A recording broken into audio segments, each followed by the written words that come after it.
So, what do you want to work on today?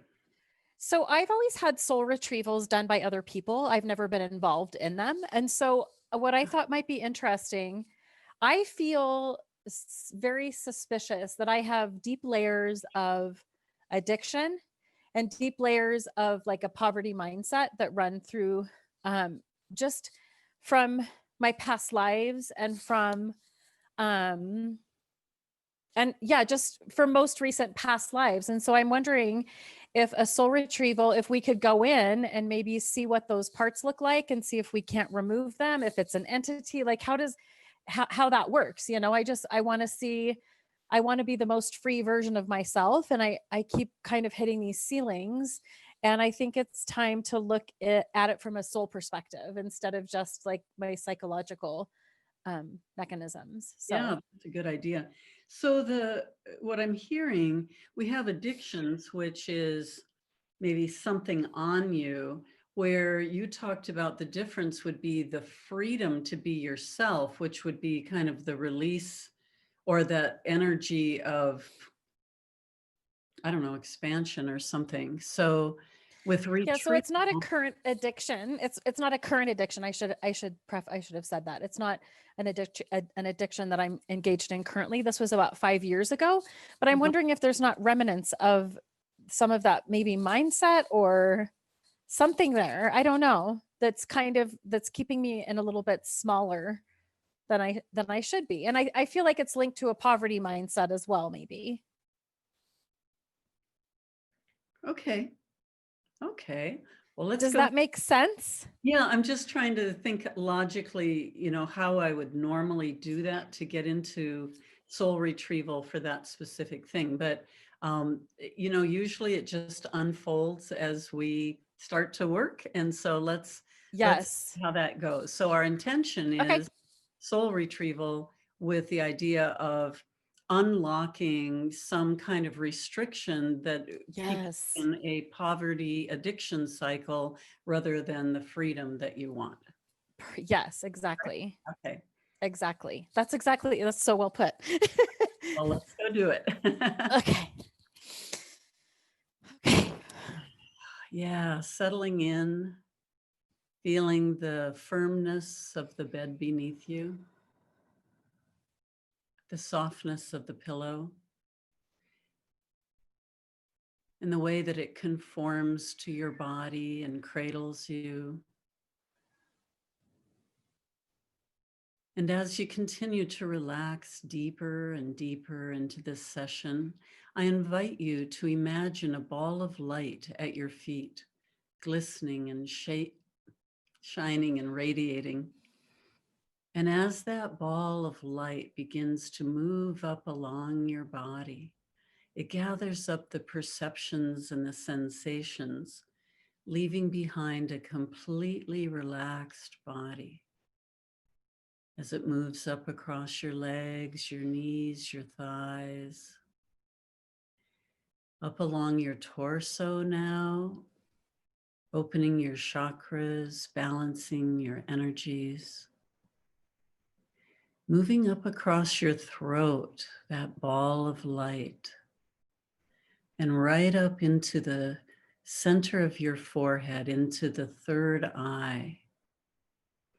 And as it energizes your third eye, it opens and expands, creating a connection between your conscious mind and your subconscious mind.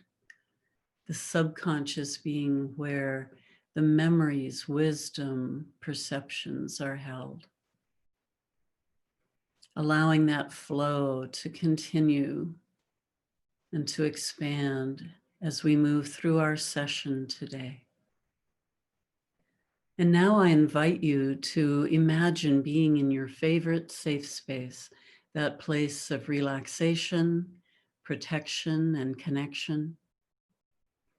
And as you find yourself in your safe space today, how would you describe this location to me?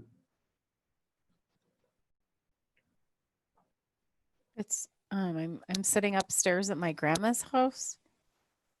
There is this attic space that I used to go to.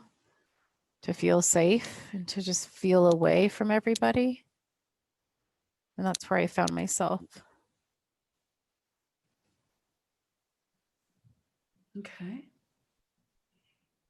And so as you find yourself there now in the attic, really absorbing that ambiance, feeling that safety and that ability to be yourself, you look around with the curiosity of a child and you discover that there's a gift that has been left here for you, a gift of empowerment that will bring you certain traits and characteristics that will be so valuable for you today. And as you locate this gift, what is it? What is it that you notice? It's my grandma's letter opener. I haven't seen this since I was really young. It's gold and it looks like a knife, but it looks like a sailboat almost at the top with like a pearl, there's a pearl thing on the top of it as well. I'm going to ask you to maybe adjust your microphone because it hits something and it clicks.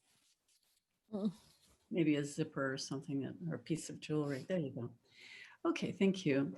Okay, so you have this letter opener. And so when you take that into your hands and you feel it, what energy does this letter opener hold for you today? It unlocks messages.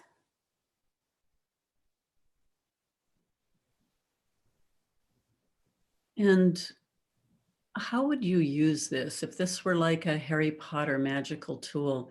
When in your life or how would you apply this?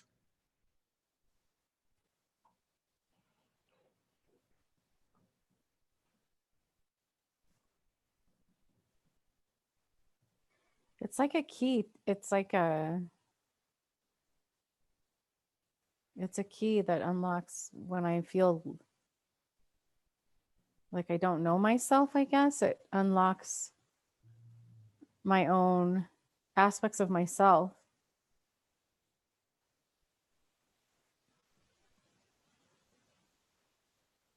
Excellent. Like if I just hold it, I get the messages that I need to hear. And are you getting any messages at present?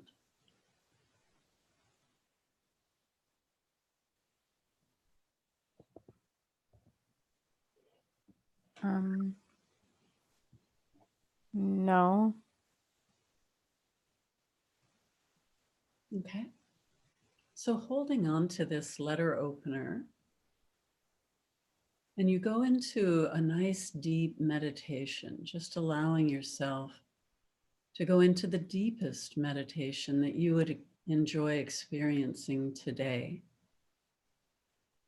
And as I count from 3 to 1, allowing yourself to be teleported to a sacred healing space, a place of dense energy that is there just for you, for your healing and growth. 3, 2, 1. And as you find yourself in your sacred healing space now, how would you describe that location to me? I'm in a castle.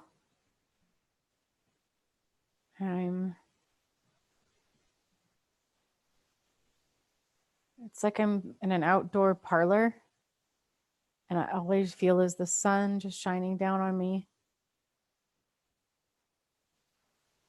And I just feel it streaming through my chakras.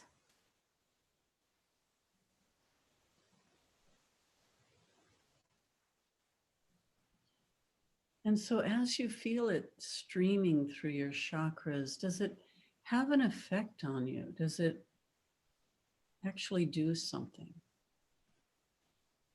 I just feel calm. I feel open.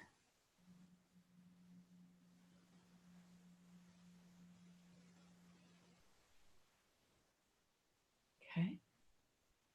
And so as you begin to meditate there with the sun shining down on you, you begin to think about these, well, about the difference between being that open, free spirit and these kinds of restrictions that you have described to me regarding poverty and addiction.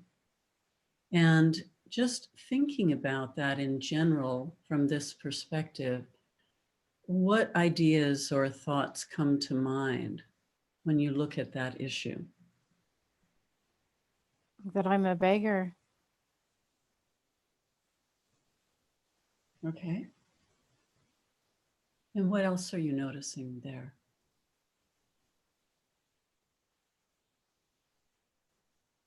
I'm just I'm having to beg for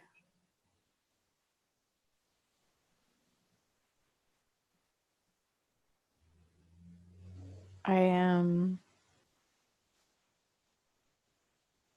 begging to make so I can have food. I'm just a beggar. Mm-hmm. And what else do you know about that experience? If you could just really get in that experience and bring that alive to you now so that you have that full memory and experience in your conscious awareness.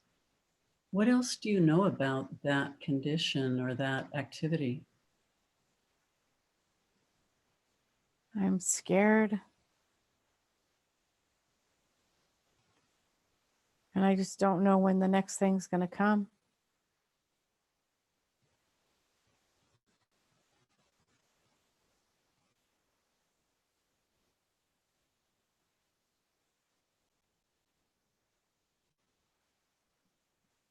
I'm uh,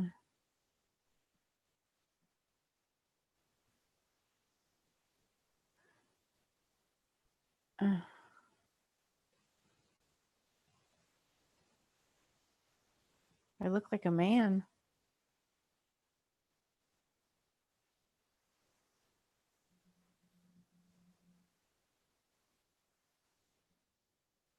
Okay. What else do you know? I have a robe on. I'm wearing like a robe with a hood. And I don't have any shoes on. And I'm vacant. My eyes are vacant. I've been doing this it's a sticky, it's something sticky that I get a high off of. And I eat it.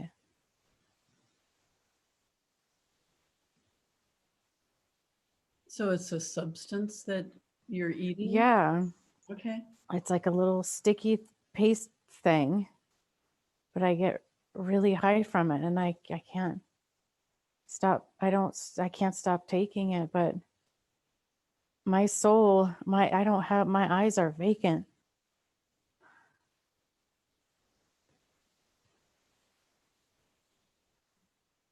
And what is the effect of eating this sticky substance? I just, it just, I just float out of my body.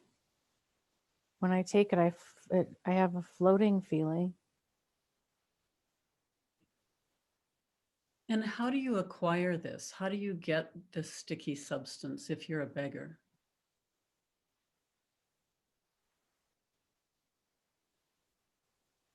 I, um, I, I beg for the money.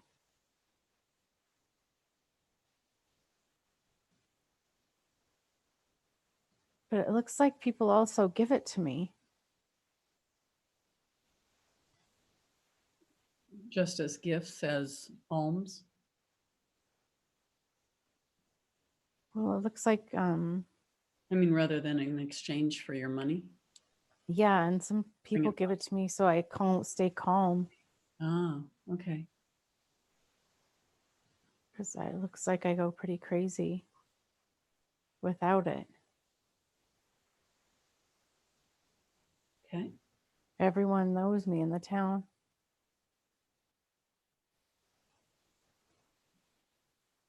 All right. Anything else you notice about this segment of your life?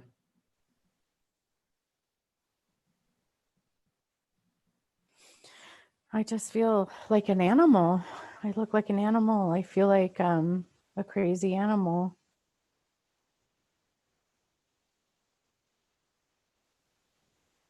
Okay, so I would like for you to back up in time to before all this happened. Maybe back to childhood. I don't know how far back, but to when you were healthy and thriving. And how old were you before all this began? I was 14. Okay. And so just before 14, like 13 to 14, before all this began, what was your condition of life? What was happening?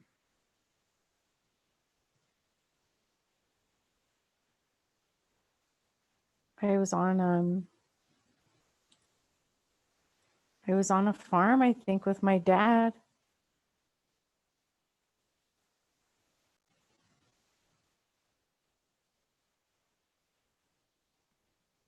I was okay.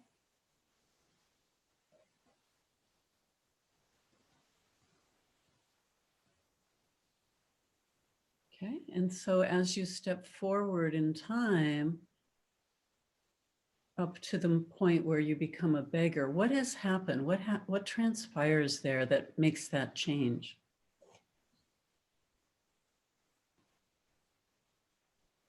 My dad passed away. And then what happened?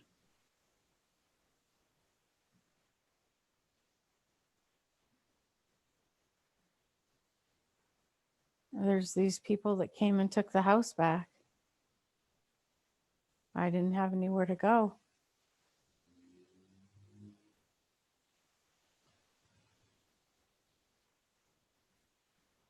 So I just went to town.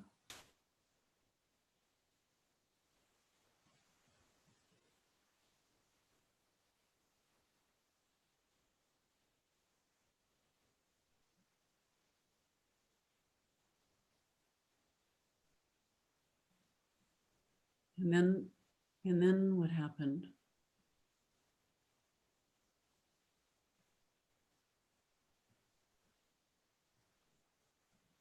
It's like the police came and took the house for something. And then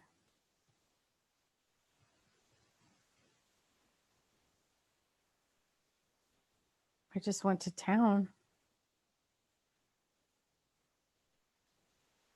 And I'm just begging people for things because I don't have anything.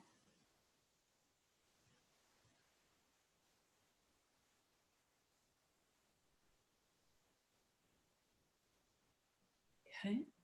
And then how did that turn to this substance abuse?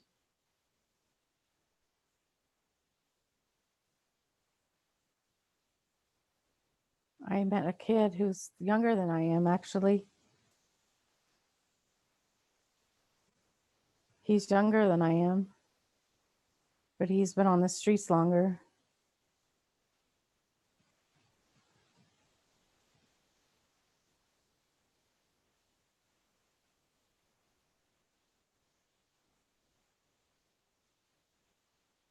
And he has some of it.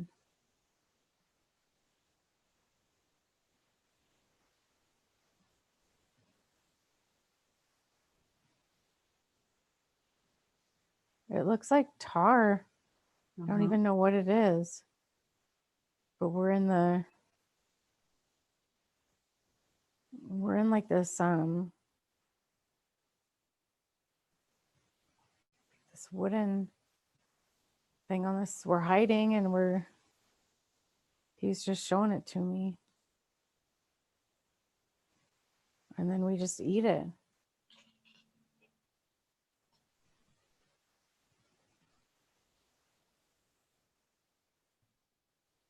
And what is that experience that first time you eat that?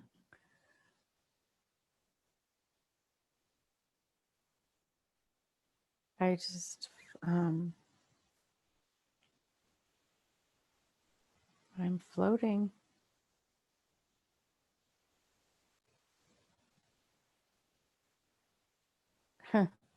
Feels good.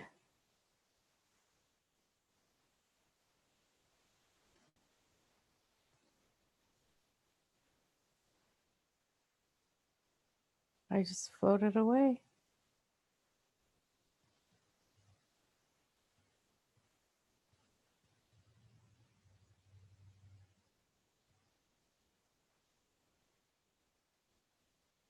And then when you came back from there, from your floating, then what happened?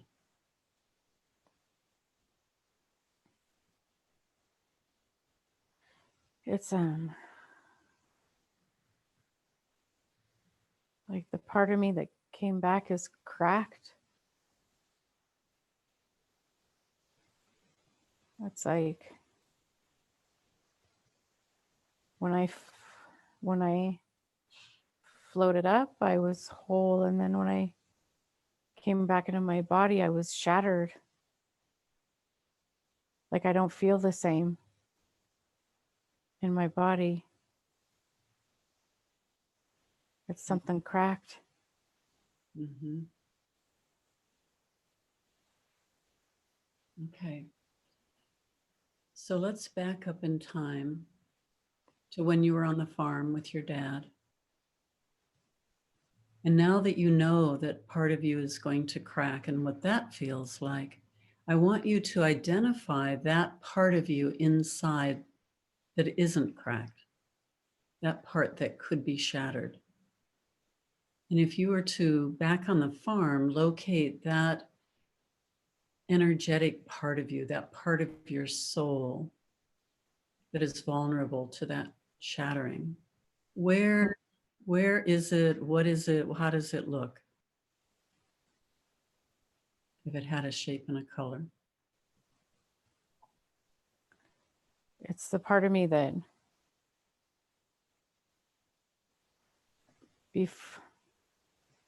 before,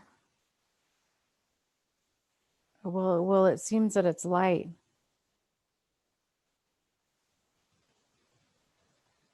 It seems like it's like a kind of a banana shape. Okay. And how else would you describe it? Banana shape? Does it have a color, a size? It's literally like a banana. It's as big as a banana.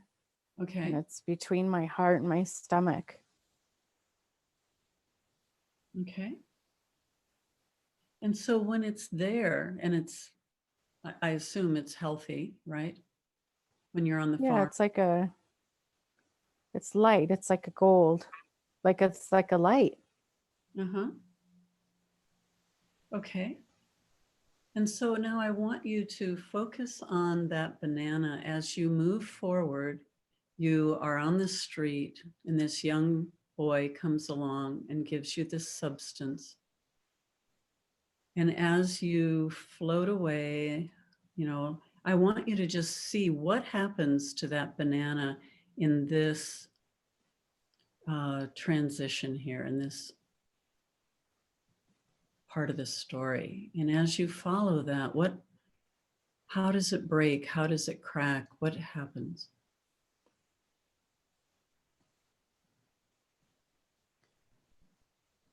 I feel like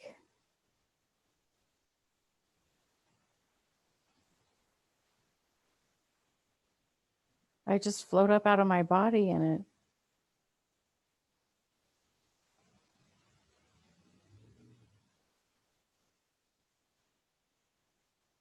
What happens to the banana as you do that? it just I just feel like it breaks.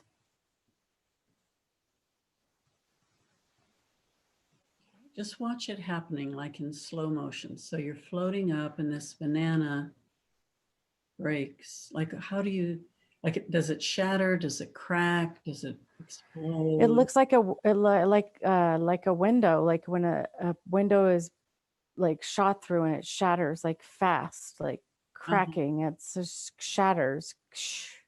Mm-hmm.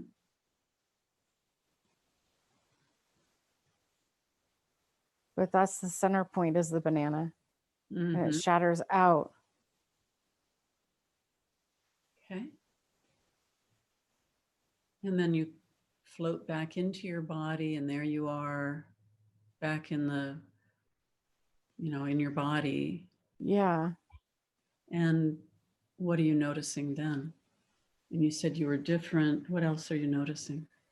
I just don't feel connected to that anymore. It just feels I don't feel connected to that anymore. To what, the banana or To the? the banana, Uh-huh. because I don't feel connected to that, and it's a certain the shattering. I feel the cracks, and it's agitating me. The It cracks just are agitating. it makes me agitated. Okay. Yeah. Okay. And But so, the banana's still there. This is what I'm feeling, is that it's still there, but like now I feel like what's going to repair the cracks is the stuff the kid gave me. mm-hmm. And so then Because what?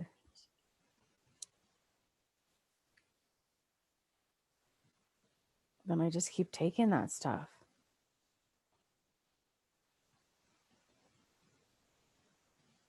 It's like I don't feel the shattered part when I'm out of my body.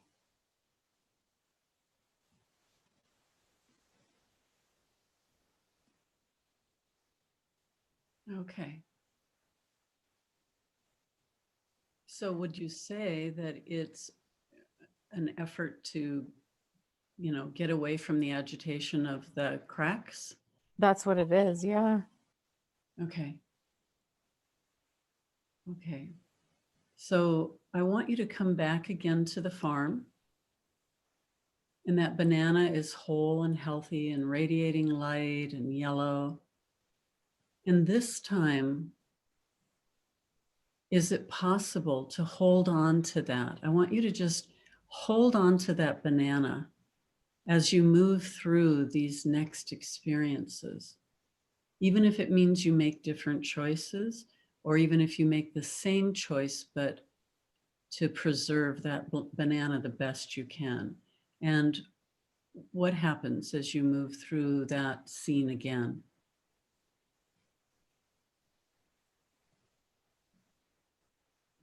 I don't do the thing.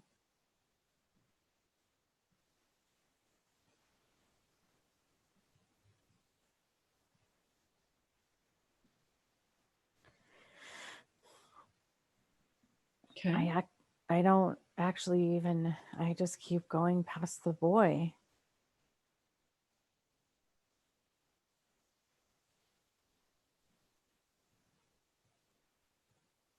And then what happens? Huh. It's like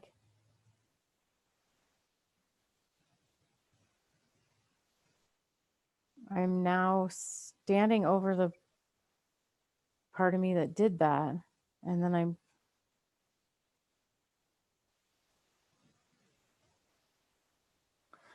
I had a weird vision where the part of me that didn't do the drug is going back to the part of me that did do the drug Mm-hmm. and is coming to take care of it. Okay. And it looks like I'm going to go with myself.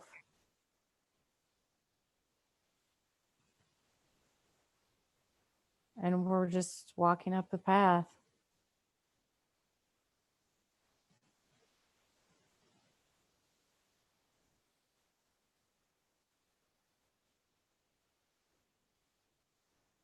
And what happens?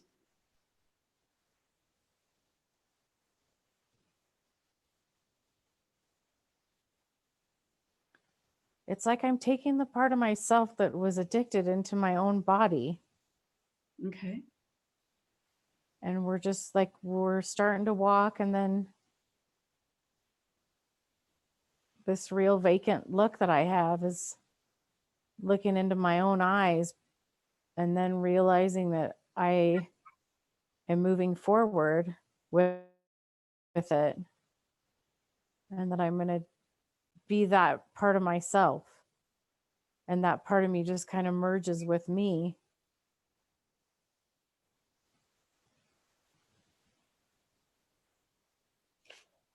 What happens when it merges? It feels smooth.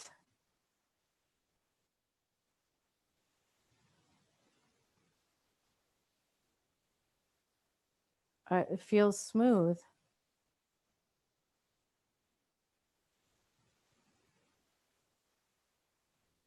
Okay.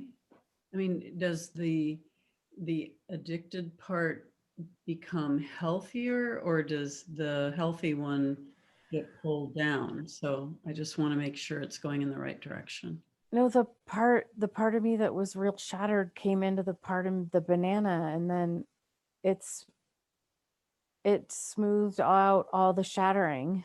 Oh, okay. Okay. Okay. So how's that feeling? My I don't my feet look bigger. I don't know why that would happen, but I'm walking a little different. Okay.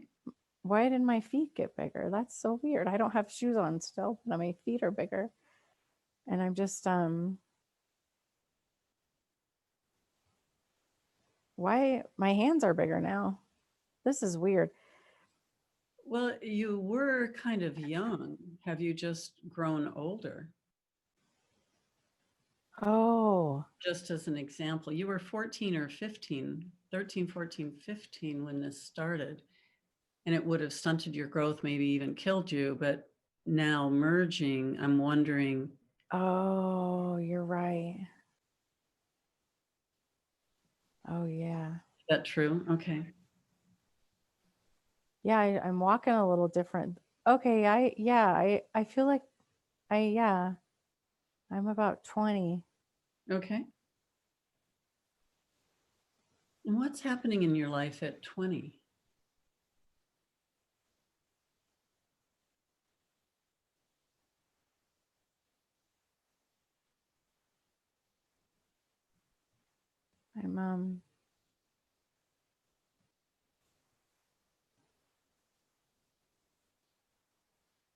I'm I'm by myself. I I I don't have a wife or anything, but I'm taking care of kids. Uh-huh.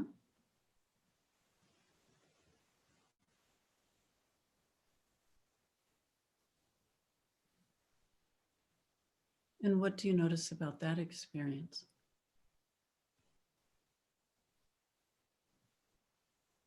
I'm just trying to keep them safe. It's not really like an orphanage, but it's like I'm just taking care of, they're like strays. They're stray kids. They're just stray. Ah, similar to the experience that you had when you were young and orphaned, right? Yeah. And so what do you do for these kids? What's your mission there? Why are you doing it? What is it you do?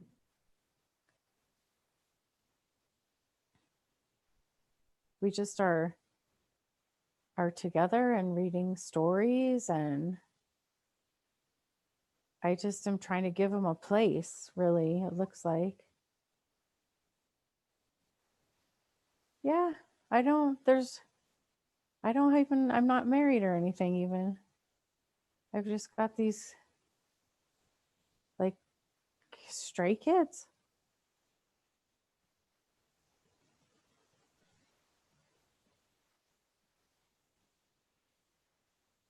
What is your purpose for having these stray kids? I just want to. I keep them safe and not on the street, and then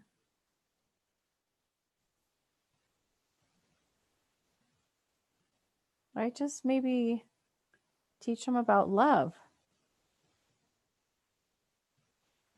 And how do you get your food now? How do you support yourself?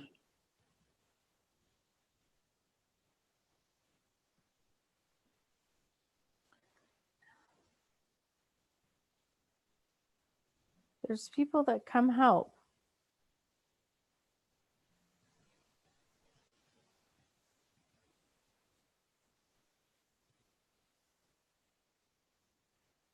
There's some.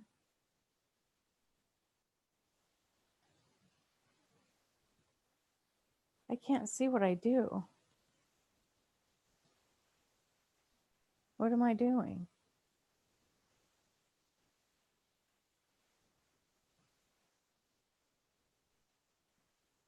There's a part of your subconscious mind that knows full well what it is you're doing and why, and how it's happening, how it's working out, and allowing that to be shared with your conscious mind now. What all do you know about that period of time?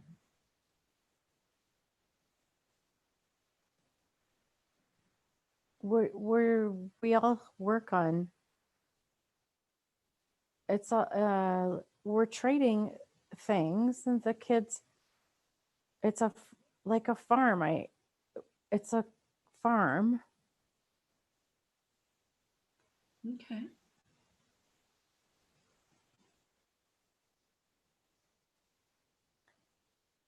And there's the little boys that are.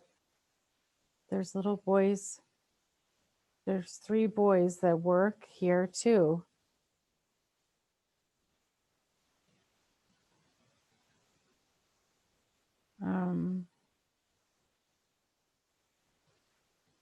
Yeah, it's a farm.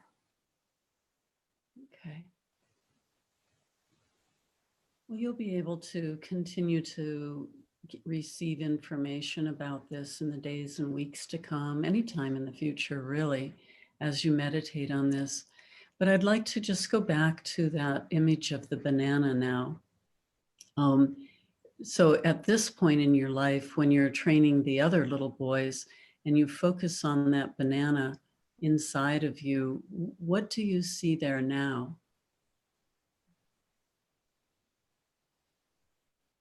Just this radiant light.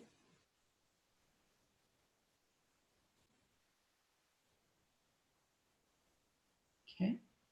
And if you were to look at that same area inside of you here, what do you notice?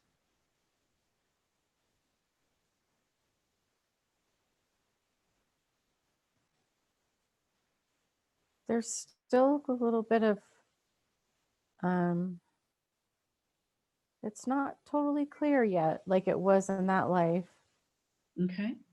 I still have, it looks like there's some black speckles on it. Okay. So if you were to look at those black speckles in particular, what do they indicate? What what are they showing?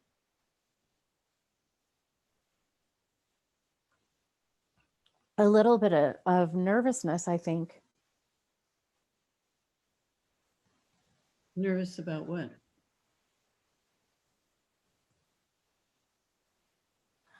Um, sometimes about money. Okay.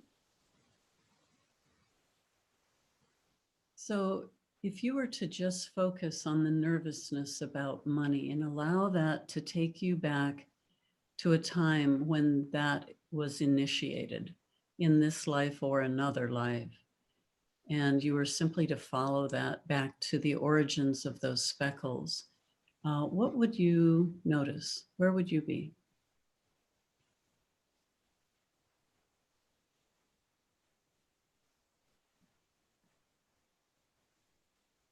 Well, it seems like it's tied to that life that I just was telling you about with the Okay. what when I was begging. I went right back to being a beggar immediately. Okay. In that same lifetime. Yeah. Okay. And so that piece of it, where it's just the money and the begging, what is going on there? Like, how are those speckles getting produced? Just if I don't think I have enough money. Mm-hmm. And And how will you know when it's enough?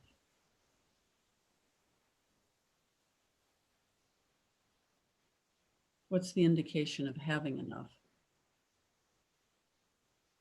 oh, paying my bills and paying my rent and paying for my food and paying the things that I want. Mm-hmm. Okay. And how is it that the speckles benefit you? Like, what are they doing to help? Oh,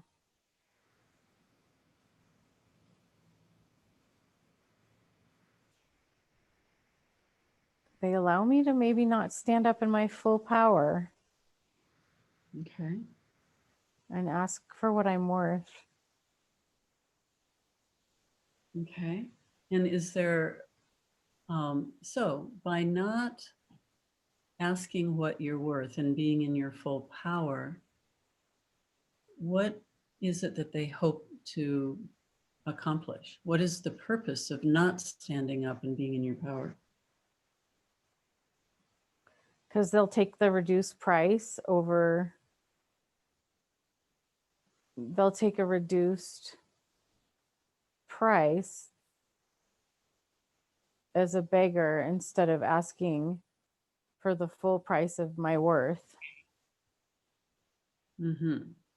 Because, like, being afraid that I won't be able to pay for something, so I'll take a discounted rate Mm-hmm. instead of waiting for the person that will pay full price. Okay. So um, I imagine that there's a part of you that wants to wait for the full price and charge your value or your worth, and a part of you that, out of fear or whatever reason, will take the reduced rate. Mm-hmm. Okay. Let's just put those on each of your hands to sort this out. And so, which hand wants the full worth? My left. Okay. And your right hand is willing to take the reduced rate. Yeah.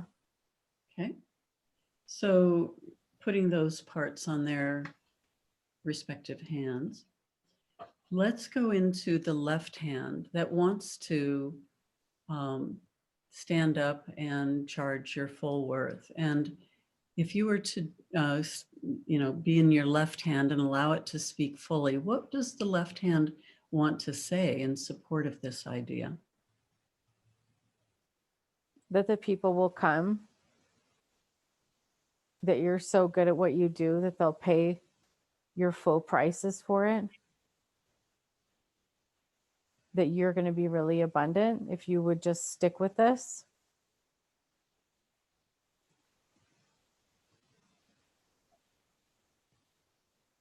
My left hand actually feels so light right now. And Okay.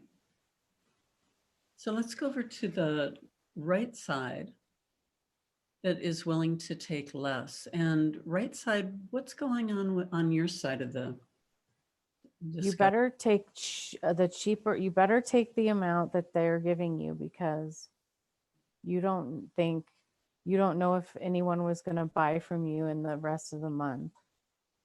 So take the lesser amount. Mm-hmm. Anything else? Right hand? If you don't take the lesser amount, you might not have enough for your rent. So it's better to have the $100 in your hand than wait for something else to come. Okay, so going back to the left hand, how would it respond to that?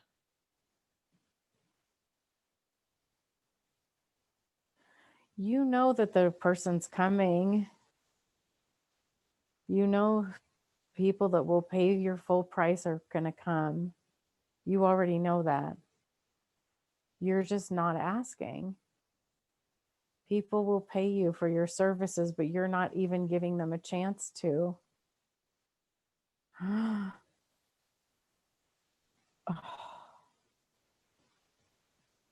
What are you noticing?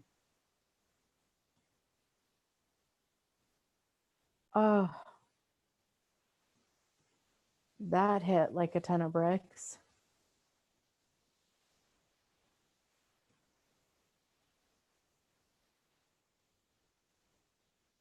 I'm noticing that people will pay whatever I ask, but I'm not giving them a chance to. Like I'm discounting myself before I even ask for the full amount. That's weird. Yeah. That's exactly what I'm doing.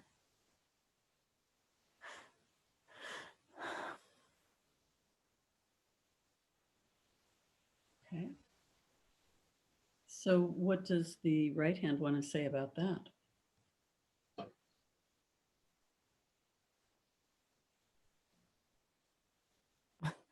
the right the right hand isn't that kind of deflated the right hand too. The right hand's like maybe even waiting for me to see that actually now that I look at it. Okay. The right hand got real deflated. Uh-huh. But I'm doing this to myself. Okay. So what if with this new realization, you go to the beggar there, the young boy who lost his father, who's Um, struggling there, and remind him of his worth, of what he could be doing in the community.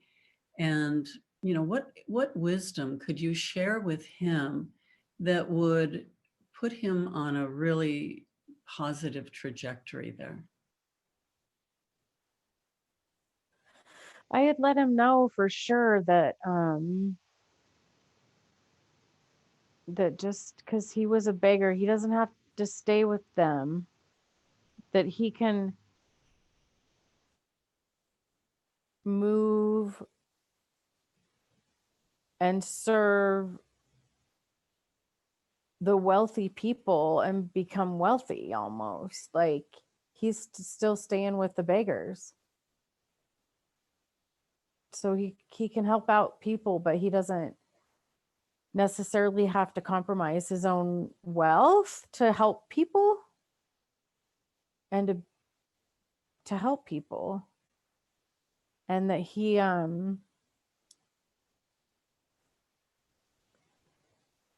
can let go of that cycle and he can move up in the world and move up because he's smart and he's talented and he can move up.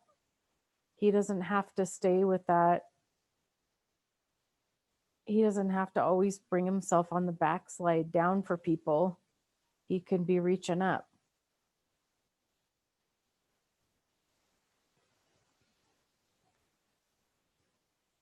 Okay. And so what does he do differently? Does he take that message in? Does he change his ways? Yeah, I don't feel like he knew that. He has this real servant mentality, I feel like. Yeah. But he doesn't have to be with that anymore. Yeah. He was young. He was He following his father's instructions and now he's on his own. So, he hadn't taken that authority yet, I would imagine, right? yeah, So when you tell him that, what does he do differently now? looks like he might go to school even. I just saw him in a suit now, like he flashed in my he flashed as a suit wearing guy. real quick. So I feel like he's going to get a couple successes under his belt.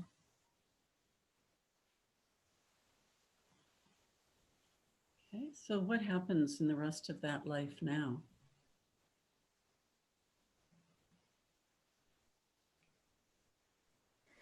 It looks like he's showing people how to invest money.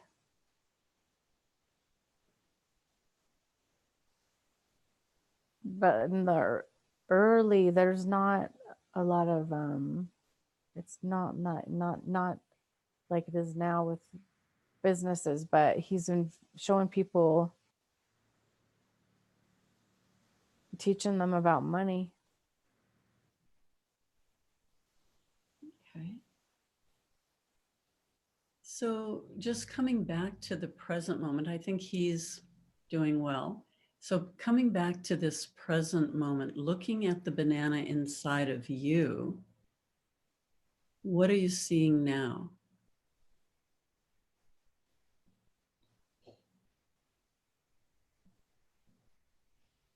Those things are healing. They're like fading away.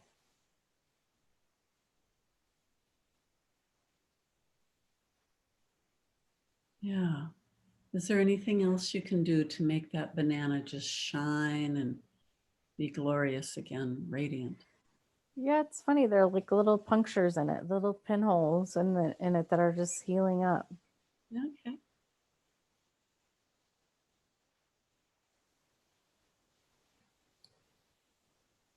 And how is that feeling now? But it's warm.